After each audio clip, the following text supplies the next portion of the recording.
हिमाचल प्रदेश में कोविड-19 पॉजिटिव के कुल मिला के 62 केसेस हुए हैं और इस वक्त 21 केसेस एक्टिव हैं। कांगड़ा जिले के पंचरुखी पुलिस स्टेशन के एक एचएससी कोरोना वायरस पॉजिटिव पाया गया है। यह हिमाचल प्रदेश में पुलिस डिपार्टमेंट का पहला केस है जो पॉजिटिव पाया गया है। देश में लगभग 70,000 केसेस हुए हैं और एक ही दिन में 3,600 केसेस हुए हैं और 2,300 के लगभग डेथ्स हुए हैं। ये स्थिति संतोषजनक नहीं है। इसके लिए हम सबको बहुत ही ज्यादा सतर्क रहने की आवश्यकता है। हिमाचल प्रदेश में सेकेंड बैटल इसीलिए शुरू हुआ कि जो बाहर राज्यों से हिमाचल प्रदेश हिमाचल वासी जो आए थे ये कैरियर बने थे। इस कारण से अब सरकार ने निर्णय लिया है कि जो रेड डिस्ट्रिक्ट से हिमाचल प्रदेश आएंगे उन्हें कंपल्सरीली इंस्टीट्यूशनल क्वारंटाइन में रखा जाएगा और जो ऑरेंज या ग्रीन डिस्ट्रिक्ट से आते हैं उनका मेडिकल एग्जामिनेशन के उपरांत सिम्टम पाए जाने पर वे इंस्टीट्यूशनल क्वारंटाइन में जाएंगे, अन्यथा उन्हें होम क्वारंटाइन में भेजा जाएगा। आरोग्य सेतु ऐप के बारे में लोगों को आशंका है कि उनका डाटा लीक हो जाएगा। ऐसा कुछ भी नहीं है और 6 महीने के उपरांत आरोग्य सेतु ऐप का डाटा ऑटोमेटिकली डिलीट हो जाएगा। जो एंड्रॉयड फोन या एप्पल फोन में जिन्होंने आरोग्य सेतु ऐप डाउनलोड किए हैं वे अपना सेल्फ असेसमेंट करते रहना चाहिए और आरोग्य सेतु ऐप जब सेफ या लो रिस्क दर्शाता है तभी घर से बाहर निकलना चाहिए। जिनके पास इस तरह का मोबाइल नहीं है वे 104 नंबर पर डायल करके अपना सेल्फ असेसमेंट कर सकते हैं। हार्वर्ड के एक स्टडी में पाया गया कि 70% लोग अगर मास्क पहनते हैं तो 100% हम कोरोना वायरस को रोकने में कामयाब हो सकते हैं। इसलिए मैं उम्मीद करता हूं कि हिमाचल में 70% से अधिक लोग मास्क पहनेंगे तथा मास्क को सही ढंग से पहनेंगे ताकि हम 100% कोरोना वायरस केसेस को हिमाचल प्रदेश में रोक सकेंगे। जब एग्जिट प्लान चलेगा हमें एक्सट्रीम कॉशियस होना जरूरी है और एक्सट्रीम प्रिकॉशन लेने की आवश्यकता है, क्योंकि जर्मनी और साउथ कोरिया ने एग्जिट प्लान के दौरान गलती की थी और दोबारा वहां पे वायरस का वेव हुआ है। इसलिए हमारे देश में जब एग्जिट प्लान होगा हमें सतर्क रहना चाहिए। भारत सरकार के आयुष मंत्रालय के डायरेक्शन के मुताबिक होम्योपैथिक दवाई आर्सेनिक एल्बुम 30 पोटेंशियल हम 3 दिन लेने से रोग निरोधक का काम कर सकता है। इसी तरह शमशम वाटी आयुर्वेदिक दवाई भी रोग निरोधक का काम कर सकता है, लेकिन ये दोनों दवाई लेने के लिए आपको आयुर्वेद डॉक्टर या होम्योपैथी डॉक्टर को कंसल्ट करना अनिवार्य है। हिमाचल प्रदेश में हमने होम क्वारंटाइन का वायलेशंस देख रहे हैं। तमाम जिलों में हमने इस बारे में एफआईआर दर्ज किया है। कुछ एक एक्सट्रीम केसेस को मैं इस वक्त दोहराना चाहता हूं।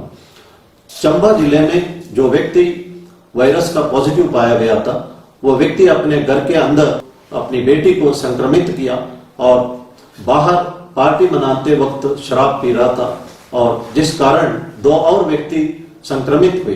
इसमें यह भी एविडेंस हमारे पास आया है कि एक ही सिगरेट को ये लोग शेयर कर रहे थे और सिगरेट को शेयर करना जो है इट इज सुसाइडल एक्ट। ये कहते हैं कि आप भाई मुझे मार, हुक्का हो या सिगरेट हो, कभी भी एक दूसरे से शेयर इस हालात में नहीं करना चाहिए। WHO के एडवाइस के मुताबिक सिगरेट पीना इस वक्त हानिकारक है। दूसरा इंस्टेंस जो हमीरपुर डिस्ट्रिक्ट में नजर आया, जहां गुजरात से वापस आया हुआ व्यक्ति नाई को बुला के अपना बाल कटवाया और वही नाई अन्य लोगों के घर में जाके भी बाल काटा। इस कारण से हमने एफआईआर भी दर्ज किया और हम अपना कार्रवाई कर रहे हैं। एक और इंस्टेंस हुआ, एक जेबीटी टीचर अहमदाबाद से अपना घर वापस आया था, उसे होम क्वारंटाइन का आदेश दिया गया था, लेकिन वो बाहर शराब लाने के लिए निकल रहा था। उसकी पत्नी ने शिकायत की जिस पर उसे इंस्टीट्यूशनल क्वारंटाइन में रखा गया और उस पर मुकदमा किया गया है। ये बहुत अफसोस की बात है कि इस तरह के लोग बच्चों को पढ़ाते हैं। मैं एक बात स्पष्ट रूप से कहना चाहता हूं, ये कोरोना वायरस एक दिन खत्म हो जाएगा। आप दूसरे राज्यों में जाके नौकरी दोबारा करना शुरू करेंगे, लेकिन इन मुकदमों की वजह से आपको हिमाचल वापस आना पड़ेगा और अदालत में मुलजिम बन के कटघरे में खड़ा होना होगा। इसीलिए इन बातों पे आपको ध्यान देना चाहिए और पुलिस सख्ती से कार्रवाई करेगी। जो व्यक्ति चंबा में दूसरों के साथ शराब पी रहा था और सिगरेट शेयर कर रहा था, उस पर हमने 307 यानी अटेम्प्ट टू मर्डर सेक्शन भी लगाया। हम कठोर से कठोर धाराएं लगाएंगे और सख्ती बरतेंगे ताकि इस एपिडेमिक को हिमाचल प्रदेश में हम कंट्रोल कर सकें। अधिकतर लोग होम क्वारंटाइन का आदेशों का पालना कर रहे हैं, मैं उनको धन्यवाद करना चाहता हूं। एक अच्छा इंस्टेंस मैं बताना चाहता हूं। जोगिंदरनगर में एक रसोई जैसलमेर से वापस आया और उन्होंने उनके घर में सिर्फ 2 कमरे थे, एक कमरे में उसकी माँ और बहन रहती थी और उसने अपने घर के बाहर एक टेंट लगा के उस पर रहने लगा। इस तरह का कड़ाई से पालना करने वाले लोग भी हैं। मैं लोगों से अनुरोध करता हूं कि जो लोग होम क्वारंटाइन का कंडीशंस वायलेट करते हैं उनका फोटोग्राफ ले लें और हमारा जो व्हाट्सएप नंबर है 9459 100 पर भेजे और उस व्यक्ति का डिटेल भी भेजे ताकि हम उचित कार्रवाई करेंगे। इस महामारी की लड़ाई में प्रधानमंत्री जी ने कहा है कि हर एक व्यक्ति सोल्जर है, हर एक व्यक्ति लीडर है, इसलिए हर एक व्यक्ति को एक दायित्व बनता है इस तरह का वायलेशंस के बारे में पुलिस को या एडमिनिस्ट्रेशन को सूचित करने का। आज फ्लोरेंस नाइटिंगेल का 200th बर्थ एनिवर्सरी है। फ्लोरेंस नाइटिंगेल 1854 से 1856 तक क्रिमियन वॉर के दौरान नर्स के तौर पर काम कर रही थी। वो एक मैथमेटिशियन भी थी। उन्होंने अपना स्टैटिस्टिकल मॉडल से पता लगाया कि कुछ जगह पर, कुछ हॉस्पिटल में डेथ रेट ज्यादा है, कुछ जगह कम है और उन्होंने ये पाया कि इसके लिए लोकल कंडीशंस जिम्मेदार है। और जब उन्होंने हैंड वॉशिंग और साथ में हाइजीनिक कंडीशंस मेंटेन किए, हॉस्पिटल में डेथ रेट 60% से नीचे आके 2.2% आया था और एपिडेमिक को कंट्रोल करने में वो कामयाब रही। उनसे हम सीख सकते हैं कि अगर हम आदेशों का पालना करें तो इस एपिडेमिक को हम कंट्रोल कर सकते हैं। और उसने ये भी देखा है कि जो युद्ध से मरने वालों से ज्यादा एपिडेमिक से लोग मरने लगे अस्पताल में। वो रात भर एक लैंप लेके घूमती थी टेंटों में, हॉस्पिटल में, उसको लेडी विद लैंप्स भी कहा जाता था। इस वक्त हम फ्लोरेंस नाइटिंगेल से बहुत कुछ सीख सकते हैं। एक प्लेजेंट सरप्राइज हमें हुआ है। अमेरिका की राष्ट्रपति डोनाल्ड ट्रंप जी ने एक हिंदू पंडित जी को बुला के यजुर्वेद का शांति मंत्र का पठन करवाया था और उस वक्त वाशिंगटन में उन्होंने कहा था कि इस संकट की घड़ी में भगवान एक सोर्स ऑफ स्ट्रेंथ है और भगवान ही हमें डायरेक्ट कर सकता है। हिमाचल प्रदेश में 95% पॉपुलेशन हिंदूस है और बाकी 5% भी भगवान पर विश्वास करने वाले हैं। तकरीबन तमाम लोग भगवान पर विश्वास करते हैं।